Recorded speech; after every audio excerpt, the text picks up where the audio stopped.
Bom dia, queridos irmãos e irmãs, que a graça maravilhosa de Jesus continue abundante na sua vida e família. Abra a sua Bíblia na carta do apóstolo Paulo aos Coríntios, 2 Coríntios. 2 Coríntios, capítulo 2, a princípio, verso 15. Creio que podemos recitá-lo.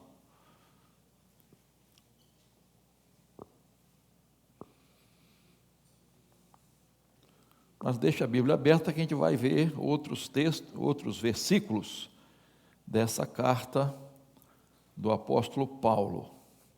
Vamos recitar? Vamos lá juntos? Porque nós somos para com Deus o bom perfume de Cristo, tanto entre os que estão sendo salvos, como entre os que estão se perdendo. Amém, queridos? Muito bem. Eu quero falar sobre a pregação eloquente. Nós estamos nessa grande campanha de falar que só Jesus Cristo salva, essa mensagem que o Brasil precisa conhecer.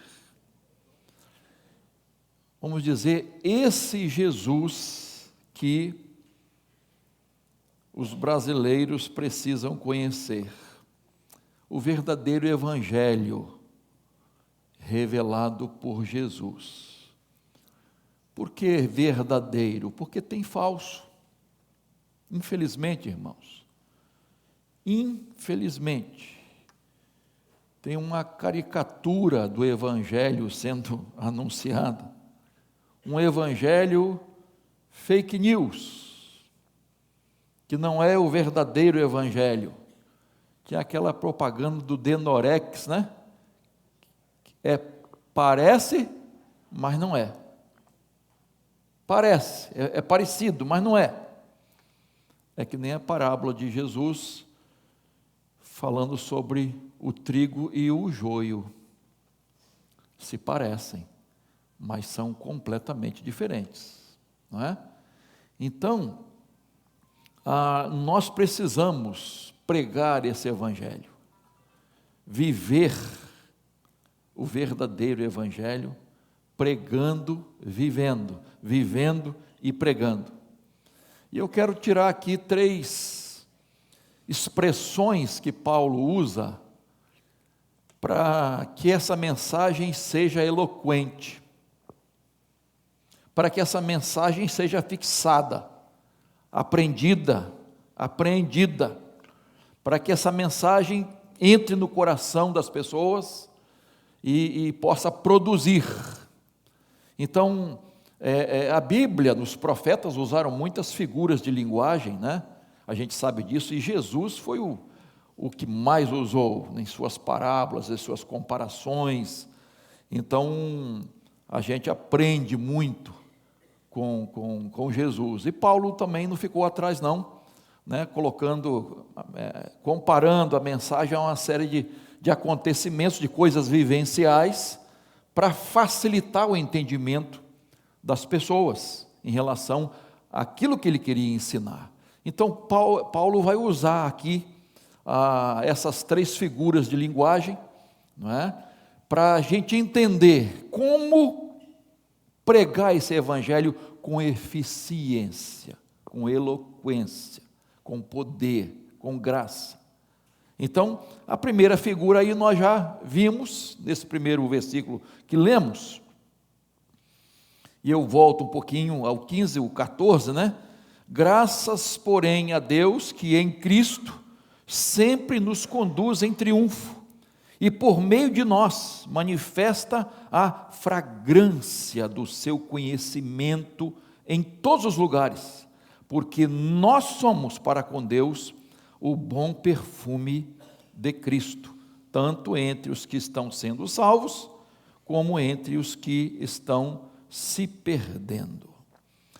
O que Paulo está dizendo aqui, irmãos? Ele está enfatizando o impacto que o evangelho deve causar na vida das pessoas. impacto que a pregação deve causar na vida das pessoas. Isto é, como o cristão deve anunciar o Evangelho. E aí ele diz, sendo o bom perfume de Cristo, exalando esse aroma agradável. Eu creio que a maioria aqui gosta de usar perfume. Muitos, antes de sair de casa hoje, usaram desodorante, né? Para espantar aquele negócio horrível, né? Porque vai suando e aí você espanta, né? O pessoal chama de CC. E alguém fala CC ardido. Cuidado que pega, né? Bate o vento assim, pega. Não é isso, não, é o bom perfume.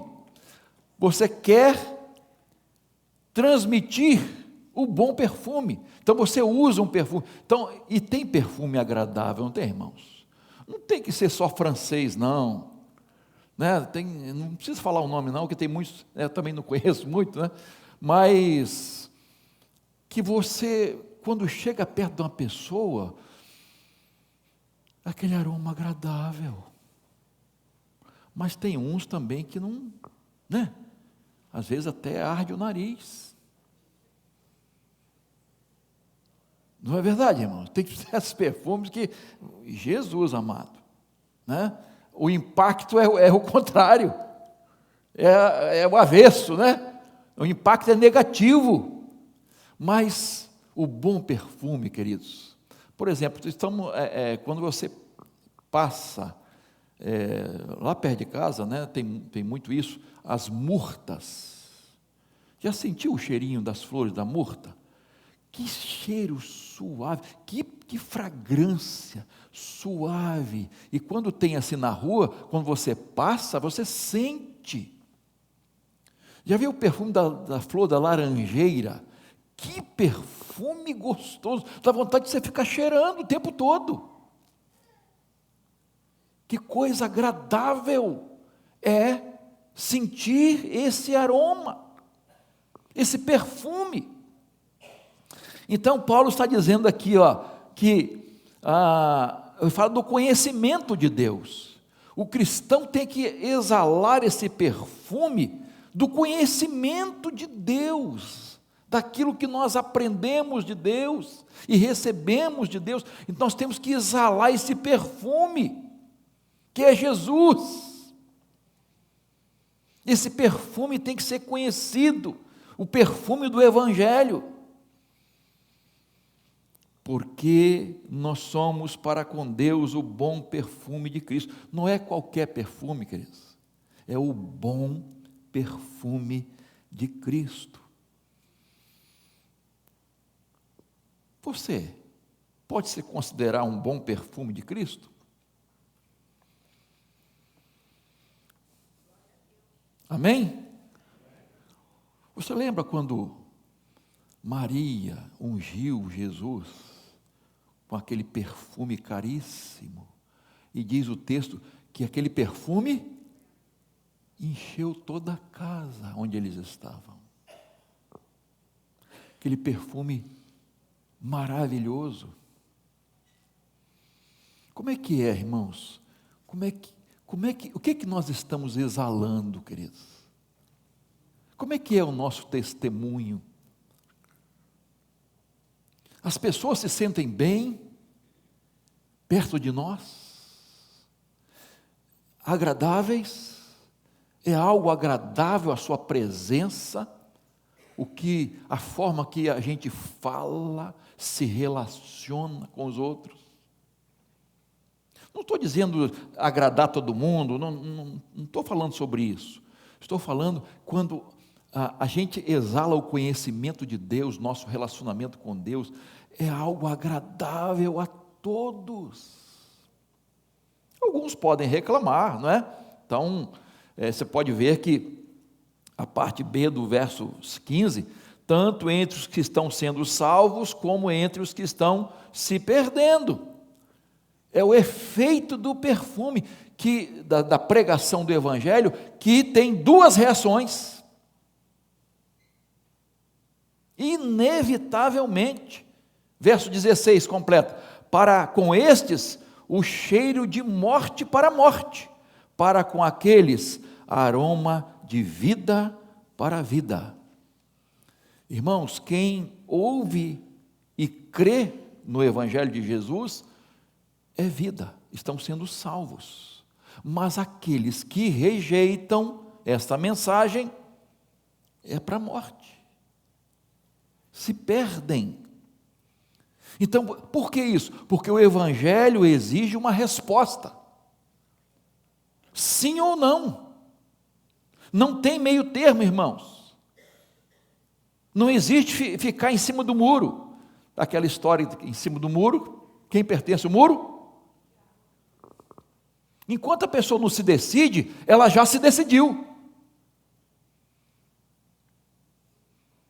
A decisão de não decidir, de não escolher. E se ela não escolhe, se ela não decide, está perdida, irmãos. Enquanto a pessoa não toma uma decisão por Jesus, ela está perdida. Quem não é por mim, é. Quem não ajunta, espalha. Quem comigo não ajunta, espalha. O Evangelho, o mesmo Evangelho, ele salva, mas condena, se a pessoa o rejeita. A pessoa não é condenada por ser pecadora, ela é condenada por rejeitar o Evangelho, por rejeitar o perdão de Deus, a salvação de Deus. Então não tem jeito, né? Uma boa ilustração disso é o Mar Vermelho. O Mar Vermelho serviu ali, foi caminho para a salvação do povo de Israel, mas foi cemitério para os egípcios, foi morte. Queridos, aí vem Paulo, ele falando da integridade dos pregadores, que eu acho também que é muito importante, e você também concorda? Veja o verso 17: porque nós não estamos como tantos outros, mercadejando a palavra de Deus. Pelo contrário, em Cristo é que falamos na presença de Deus, com sinceridade e da parte do próprio Deus. Por que Paulo está falando isso? Por causa dos falsos profetas, os falsos mestres, por causa do falso evangelho que estava sendo pregado. Então, os pregadores têm que ter compromisso com Deus, com a palavra de Deus, responsabilidade naquilo que estão transmitindo. E mercadejar aqui é uma palavra comercial, você sabe disso, que é a pessoa que lucra fazendo do evangelho um negócio. Infelizmente, irmãos, existem comerciantes desonestos, não é? Está difícil acreditar nas pessoas hoje, né? Mas se a gente desacreditar de tudo também não é bom não, que a gente passa mal. A gente ainda acredita na boa fé, especialmente hoje, irmãos, quanta mentira, né? E as pessoas falam com cara lavada. Irmãos, falam uma mentira como se fosse verdade. É triste demais, irmãos. É triste demais. Mas lá fora a gente entende muito bem isso. Mas aqui dentro, isto é, no meio do povo de Deus, mercadejar o evangelho, irmãos, usar o evangelho para outros fins, é triste essa realidade. A ideia é de adulterar, a ideia também é de diluir para render, como se fosse o vinho, né? Joga água nesse vinho, então não é mais puro. É difícil, né? Hoje eu não sei disso, não conheço direito, mas dizem que os vinhos mais antigos, né, são os mais caros, né, Klebs? Não estou dizendo que Klebs entende, não, entendeu? Mas pessoas que pesquisam aí, né, não é? A Ana Cristina fala que é isso mesmo. Mas, né, é safra não sei de quando, né? Tem até uma historinha de um vilarejo, né, de agricultores de vinhas, que tinha uma festa anual, e todo mundo que colhia, levava uma parte para colocar lá no tacho, no barril grandão, e aí todo mundo se servia, quer dizer, os vinhos eram misturados, de cada um, como se nós fôssemos aqui agricultores, né, vinhateiros e tal, e aí cada um vai levar um balde, por exemplo, né? Aí um espertão, ou espertalhão, falou assim, sabe de uma coisa? Eu vou jogar um pouquinho de vinho, o resto de água, que vai misturar com os outros, ninguém vai perceber, nem vai, né? E levou o barril dele, e lá na hora ninguém via, né? Entornava lá, beleza. Enfim, irmãos, todo mundo fez isso, na chegada, na hora de desfrutar, aí foram tomar o vinho estava pura água, queridos, porque todo mundo pensou a mesma coisa, e fez o mesmo. Nós não podemos fazer isso, irmãos, diluir, a mensagem do Evangelho está sendo diluída, sabe para quê, irmãos? Para agradar os outros, para atrair multidões, para as pessoas baterem palma, mensagens que atraem, que despertam a atenção no sentido de, isso é que eu quero, é isso que eu quero, isso que eu quero ouvir. Queridos, precisamos pregar o puro evangelho, é o que Paulo está dizendo aqui, ó. Não diluir a mensagem da cruz, não sonegar o verdadeiro evangelho, não iludir as pessoas com falsas promessas. Por isso ele diz aqui, ó, na presença de Deus, tendo a aprovação de Deus, não dos homens, com sinceridade, integridade, fidelidade, e da parte do próprio Deus, isto é, a mensagem é, assim diz o Senhor. Ser boca de Deus, não só usar a Bíblia. Meus queridos irmãos, a gente de vez em quando está enfatizando isso, não creia em tudo que as pessoas estão falando. Irmão, não sou melhor do que ninguém, tá? Mas, por favor, não creia em tudo, só porque a pessoa abriu a Bíblia. Examina a mensagem, veja. Por isso que é importante estudar a palavra de Deus, né? Por isso que é importante a escola bíblica dominical, né, irmãos? Estamos ali, né, em volta da palavra de Deus, conversando, discutindo, né, uma boa discussão, né? Então, uma boa conversa, né? Então, é importante isso, edificando uns aos outros na escola bíblica. Tem muita aparência, irmãos, tem muita aparência, mas que não é a verdade. Tem muita heresia sendo pregada e cantada, e o povo de Deus vai aceitando com tanta facilidade uma mensagem diluída, deturpada.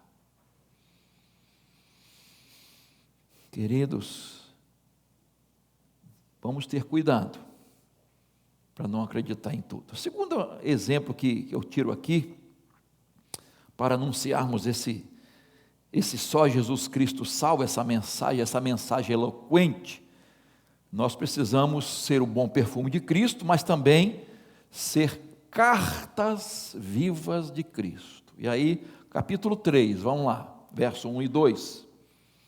Capítulo 3, estamos começando outra vez a recomendar a nós mesmos?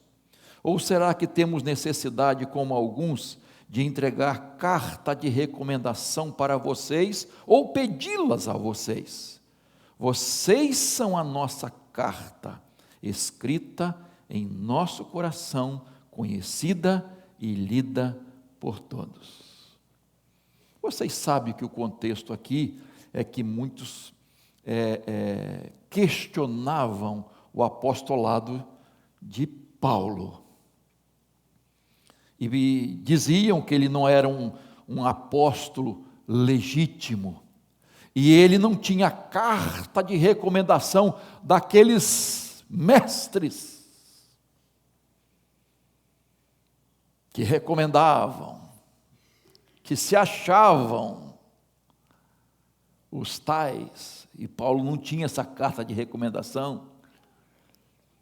Eles mesmos davam as cartas para eles próprios, achavam-se melhores do que o apóstolo Paulo, mais zelosos, mais cuidadosos das leis, mais observadores das normas, e eles recomendavam a si mesmos, e Paulo não tinha aquela recomendação deles. Paulo não passou pela gente, não foi credenciado por nós. Olha só, é isso que eles estão dizendo aqui. Eram lobos disfarçados de ovelhas,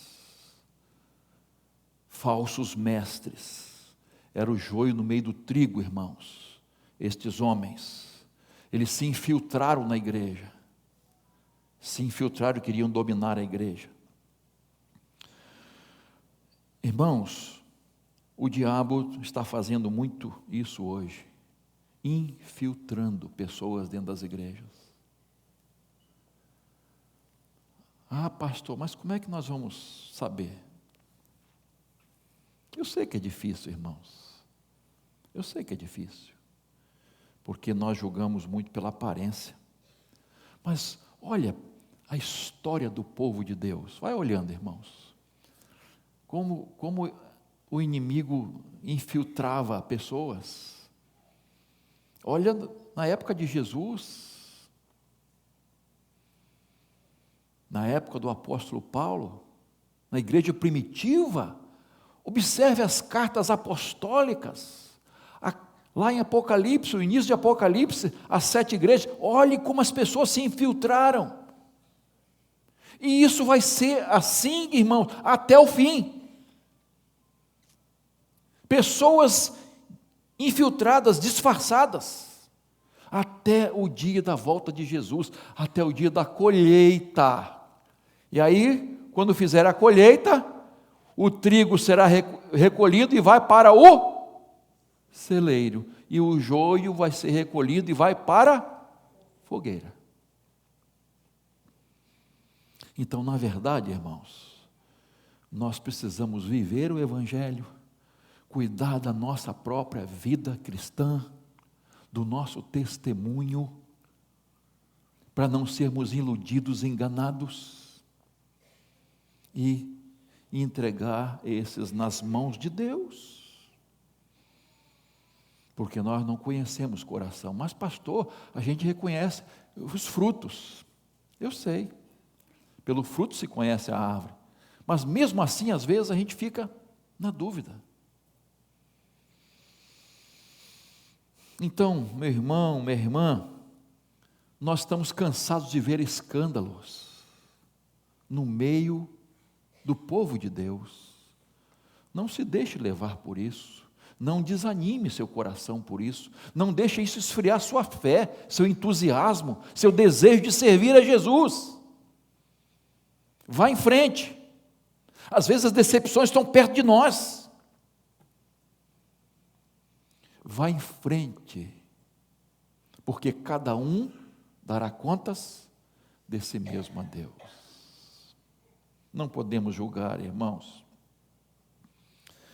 E, o verso 2, vocês são a nossa carta escrita no coração, conhecida e lida por todos. Vocês são a nossa carta de recomendação.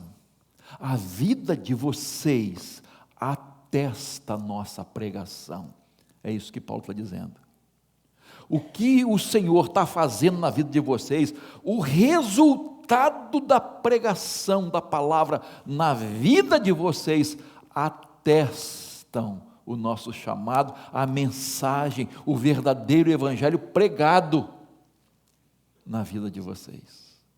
Então vocês são a nossa carta, vocês estão atestando isso. Verso 3, vocês manifestam que são a carta de Cristo, produzida pelo nosso ministério, escrita não com tinta, mas com o Espírito de Deus, do Deus vivo, não em tábuas de pedra, mas em tábuas de carne, isto é, nos corações. Coisa maravilhosa, irmãos. Os cristãos verdadeiros, aqueles que foram realmente transformados pelo poder de Deus, são a carta, são cartas vivas. E a ideia de carta, irmãos, é muito interessante, porque a carta tem uma mensagem, não é, irmãos? Quando você escreve uma carta, hoje é muito difícil escrever carta, né? Hoje só talvez em alguns lugares ainda, né? E lá uma vez ou outra você escreve uma carta, né? Mas você transmite uma mensagem. A carta transmite uma mensagem. Então a nossa vida é uma carta, escrita e lida pelas pessoas. Elas estão lendo uma mensagem em nós. Isto é, nós estamos transmitindo uma mensagem sem falar nada. A nossa vida está transmitindo uma mensagem. Agora, a questão é, qual mensagem? Que mensagem é essa que nós estamos transmitindo, irmãos? A gente sempre ouve que o mundo não lê a Bíblia, não é? Não lê os evangelhos, mas lê o quê? A nossa vida. Juan Carlos Ortiz, nós estudamos um livro dele aqui, ele diz que nós somos o quinto evangelho. Nós somos o quinto evangelho, porque o mundo não leu os quatro, Mateus, Marcos, Lucas e João, mas lê o quinto, a nossa vida. O mundo está lendo a sua vida. E qual evangelho nós estamos transmitindo, irmãos? A pureza do evangelho ou um evangelho falsificado?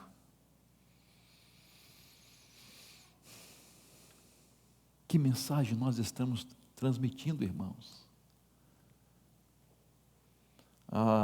Eu li de um africano que se converteu, e ele tinha 3 esposas. Tinha um missionário lá e tal, ele se converte e as esposas não aceitaram muito a mudança de vida dele. 2 logo de imediato foram embora. A terceira, islamita,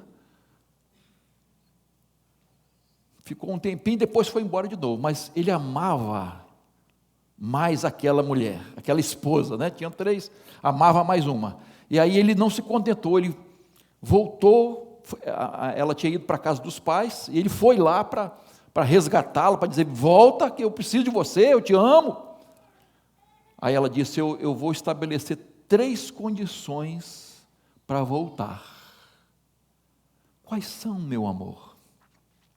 A primeira, que você não leia a Bíblia lá em casa. que você jamais fale o nome de Jesus dentro da nossa casa.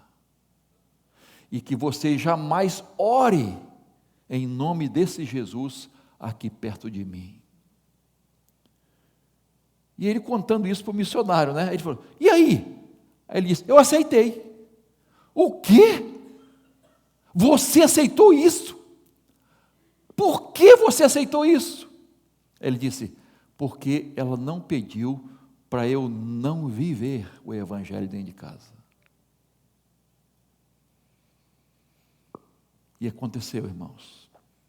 Com o passar do tempo, ela o instigava até para ele maltratá-la, né? De alguma forma.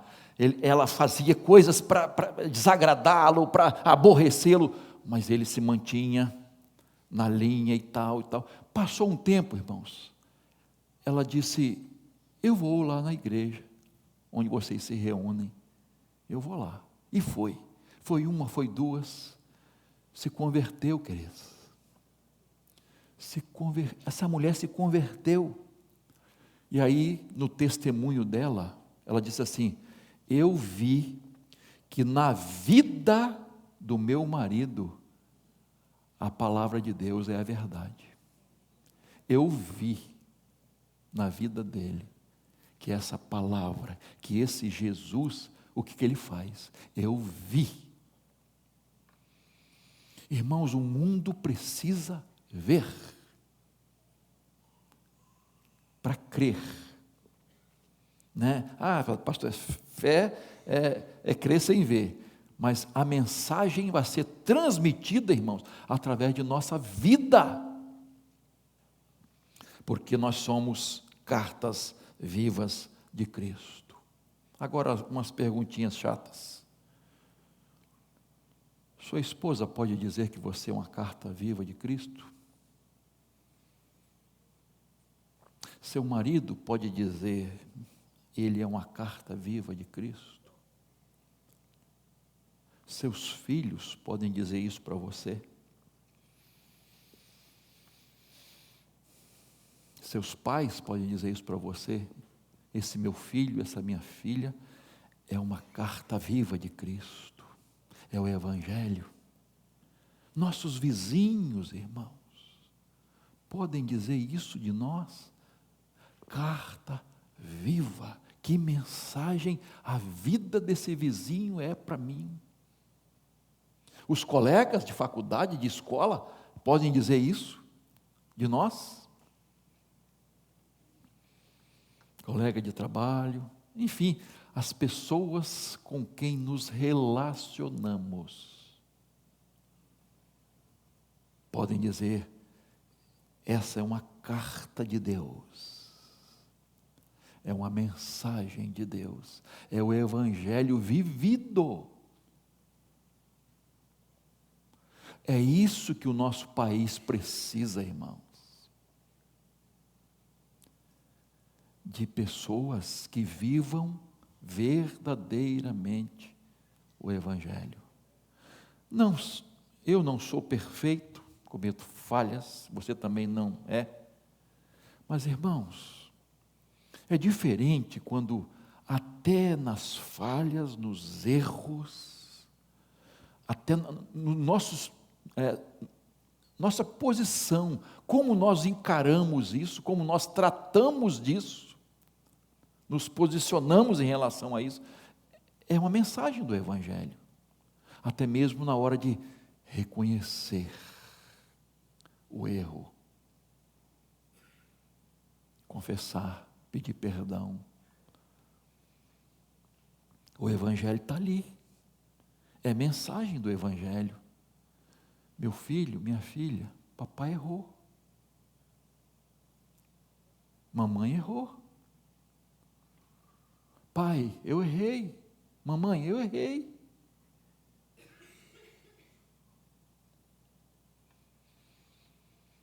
Isso é Evangelho, irmãos. Não há santos sem pecados. Há santos separados, pecadores, quase que eu saio pescadores, né? São pescadores também, né? que são salvos e lavados pelo sangue de Jesus, que vivenciam o Evangelho. É no dia a dia, irmãos, nos nossos relacionamentos, que as pessoas vão ver a diferença entre quem serve a Deus e quem não serve a Deus. Onde está a verdade? Onde está a luz e onde estão as trevas na nossa vida? Nossa vida deve ser cartas vivas de Cristo, não fake news, de jeito nenhum, para a glória de Deus. E o terceiro e último que eu destaco aqui, para anunciarmos esse só Jesus Cristo salva, essa mensagem, essa pregação eloquente, como? Sendo vasos de barro. Capítulo 4, verso 7, por favor, veja lá o que diz. Paulo usa mais uma figura, mais uma ilustração, uma figura de linguagem, né? Temos, porém, esse tesouro em vasos de barro, para que se veja que a excelência do poder provém de Deus, não de nós. Que metáfora bonita, né, irmãos? Vaso e o tesouro. Há um contraste gritante entre o vaso de barro e esse tesouro inestimável, de incalculável valor, em contradição, em contraste com um vaso de barro que é barro, é baratinho. Queridos, quando se trata de pregar o Evangelho, de viver o Evangelho, o importante não é o obreiro, mas a obra. Não é importante o pregador, mas a pregação. Não é o instrumento, é o conteúdo. Não é o mensageiro, é a mensagem que tem mais importante. Não é o evangelista, é o Evangelho. Não é aquele que faz, o jornalista, a notícia que é mais importante. Não é se apresenta, é aquilo que ele está falando que é mais importante. A notícia maravilhosa. Queridos, é isso que Paulo está dizendo, o tesouro valioso do Evangelho está contido em recipientes frágeis, sem valor. Para o mundo, lógico, né? Porque o nosso valor está no Senhor, é Ele que nos valoriza. Mas nós continuamos sendo vasos de barro. Então o mostruário não pode ser mais importante, chamar mais atenção do que a joia. De jeito nenhum. A moldura não pode chamar mais atenção do que a pintura. Nós temos uma mensagem, nós temos um tesouro. E Paulo diz que ele usa em Romanos a expressão que nós somos devedores, né? Nós temos um tesouro que precisa ser levado, dado aos outros. Por isso que o John Stott ele usa a expressão de que há duas formas de você dever a alguém, né? Quando você pega dinheiro emprestado, então você deve a alguém. Mas ele usa assim, o que Paulo está dizendo aqui é quando você está com um dinheiro para entregar a alguém. Alguém te entregou algo que não é seu e eu tenho que entregar a essa pessoa. Minha missão é essa. Deus me deu esse tesouro e ele não é meu. Eu tenho que entregar. Essa expressão que Paulo usa como devedor. O que eu vou fazer se não compartilhar essa mensagem. Eu não posso ficar só para mim. Esse tesouro tem que ser levado. Eu tenho que levar para os outros. Não posso guardar. Essa mensagem não pode ficar trancada. Nem quando Paulo estava preso, ele disse: a mensagem não está presa. Ele transmitia. Então é isso, irmãos, que a palavra de Deus está nos dizendo. Nós temos um tesouro em vasos de barro. Nós não somos importantes. O importante é a mensagem, é Jesus. É só Jesus Cristo salva. Importa que Ele cresça e que eu diminua. É João Batista, irmãos. O apóstolo Paulo, em 1 Coríntios 15, 9, ele diz assim, o grande apóstolo Paulo, ele diz: eu sou o menor de todos os apóstolos. Eu sou o menor, eu não sou digno de ser apóstolo.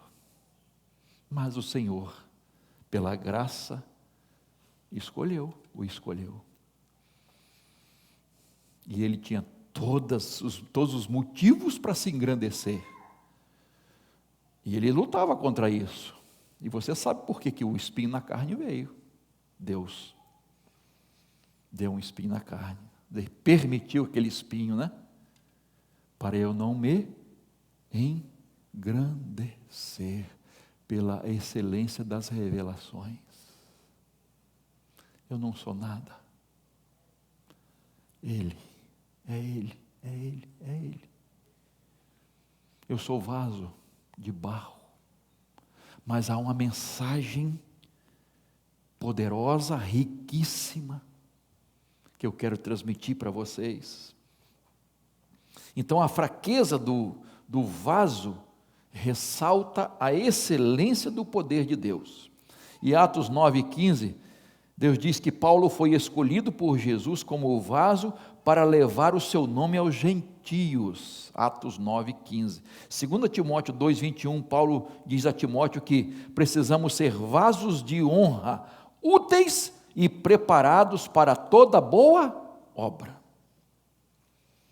Meu irmão, minha irmã, você é vaso, nós somos vasos de barro. Você já viu quantas pessoas que gostam de se engrandecer, irmãos? Nós temos que ter cuidado com o culto a personalidades. Pessoas que estão atrás de aplausos, de holofotes, e acabam recebendo holofotes e, enfim, aceitando esse tipo de coisa. O servo de Deus, a serva de Deus não pode aceitar isso. Todo aplauso, toda honra, toda glória pertencem ao Senhor. Somos vaso de barro. Não aceite aplausos. Ah, pastor, mas como é importante, né, incentivar? Tudo bem, eu entendo isso, não é? Incentivar. Eu esqueci o nome dele agora, um livro de homilética, de pregação, ele diz assim, o pastor precisa ter cuidado, não com as críticas, mas com os elogios. Cuidado. A crítica te faz refletir. Ninguém gosta de ser criticado, não, né, irmão? Jogar pedra nos outros é triste, né? Mas tenha mais cuidado com os elogios, para você não se engrandecer.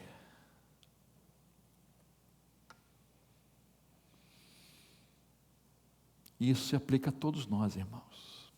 Toda honra, toda glória ao Senhor. Essa mensagem, só Jesus Cristo salva, é poderosa. Você tem um tesouro. Você é recipiente de um tesouro incalculável. Você transmite essas boas novas. A melhor coisa que você pode fazer por uma pessoa é transmitir as boas novas do Evangelho para ela. A maior riqueza que alguém pode possuir é ouvir a mensagem, receber a mensagem de salvação. Por isso, irmãos, nós fazemos a obra missionária aqui, por isso o nosso esforço para sustentar os missionários, segurar as cordas daqueles que estão indo em todos os rincões da nossa pátria, levando a mensagem do Evangelho para ganhar o Brasil para Cristo. Você é esse vaso. Você é esse vaso. Continue transmitindo essa mensagem. Quero concluir. Cantamos Minha Pátria para Cristo. Eis a minha petição. Minha pátria tão querida, eu te dei meu coração. Salve Deus a minha pátria. Em 1900, acho que foi 70, quem é bom de lembrança, Rosângela, tem um computador bom, mas como é futebol, né, ela não se liga muito não.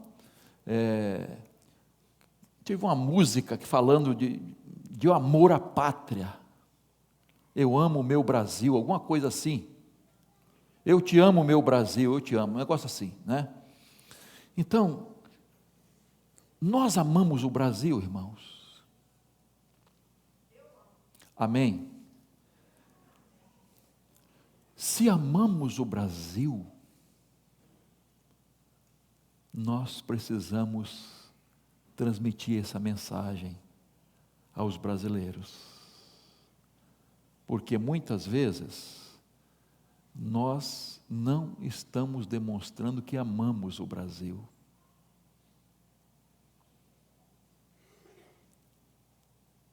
Por fecharmos a boca, por não vivermos o Evangelho, por não sustentar a obra missionária, nós estamos demonstrando de alguma forma que não estamos amando o Brasil. Amamos as matas, né, as riquezas, e sim, beleza, mas e as pessoas? O valor da nossa pátria, do nosso Brasil, está em gente, nas pessoas. E essas pessoas precisam conhecer Jesus. Como vamos fazer isso? Sendo primeiro o bom perfume de Cristo. Segundo, cartas vivas. E terceiro, vasos de barro. Irmãos, vamos orar por isso. Vamos pedir a Deus. Faça essa oração, você. Senhor, eu quero ser esse bom perfume. De onde eu chegar, as pessoas sintam essa fragrância de Jesus. Que o ambiente seja inundado pela paz, não pela guerra. Eu quero chegar, eu quero me relacionar com as pessoas em paz, não com guerra. Eu quero ser o bom perfume de Cristo. Senhor, eu quero ser essa carta viva. Eu quero que minha vida transmita essa mensagem.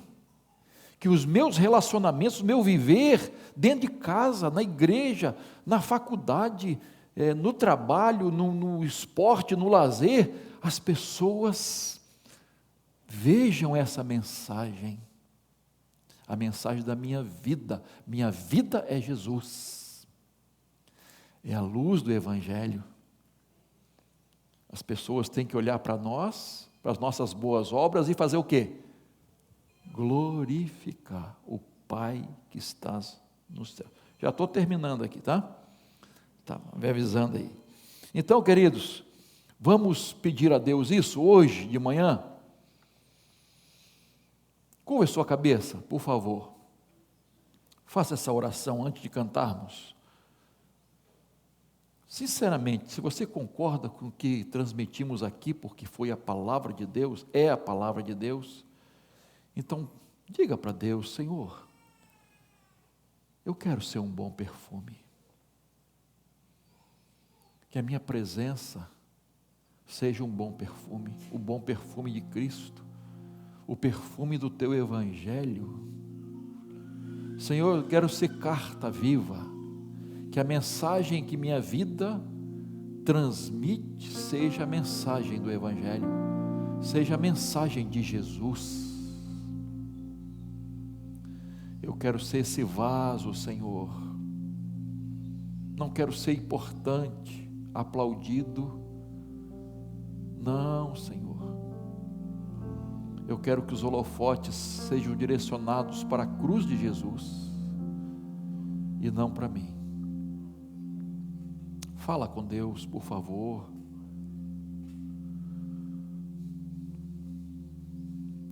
Você estará pregando uma mensagem eloquente. As pessoas podem questionar os seus argumentos, mas elas não podem questionar a sua vida. Então, que a sua vida seja esse perfume, seja essa carta, seja este vaso que transmite a riqueza do Evangelho, que leva essa preciosa mensagem do Evangelho. Ouve, Senhor, a nossa oração, a oração dos teus filhos e filhas. Tenha misericórdia de nós, Senhor, somos tão falhos, imperfeitos, limitados, mas, Senhor, perdoa-nos, ajuda-nos a ser esses vasos para honra, não desonra. Ouve a nossa oração, Senhor, ouve a oração do teu povo. Clamamos em nome de Jesus. Amém.